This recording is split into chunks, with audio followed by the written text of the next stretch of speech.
이 박사가 도대체 뭘 남겼는지. What you're looking at is the smallpox virus, one of the deadliest pathogens on the planet. For centuries, it did a wonderful job of helping keep the human population in check.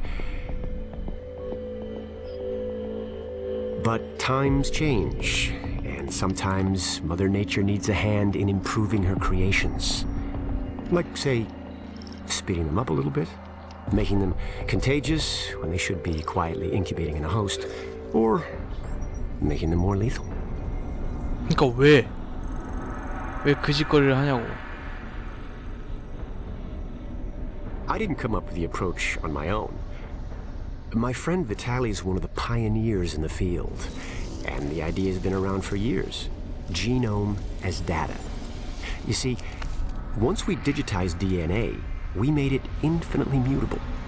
We could do 1,000 virtual variations in the time it used to take to grow a one lab-grade generation of pathogens. And we could pick the best, most lethal combinations and make them real. That's how you make a killer virus, you see. Mix in genetic code from other diseases, and you move the sliders all the way up on lethality and virulence. The goal was a 90% mortality rate.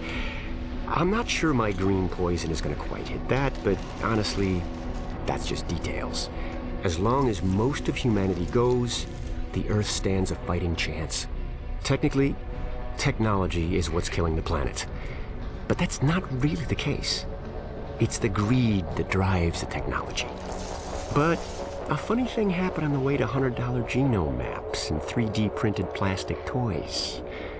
Someone figured out those technologies could be repurposed, modified for the greater good.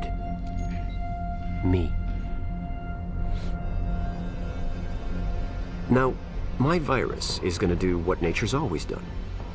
Decide who lives and who dies. And if nature decides I die, then I die. If nothing else, I'll have a lot of company.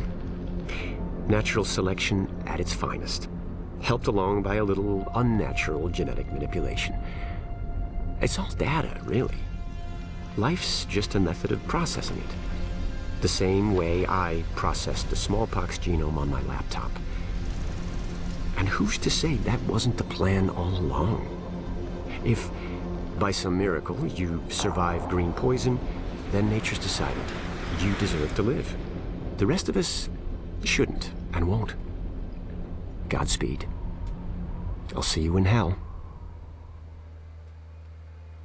Goddamn moron.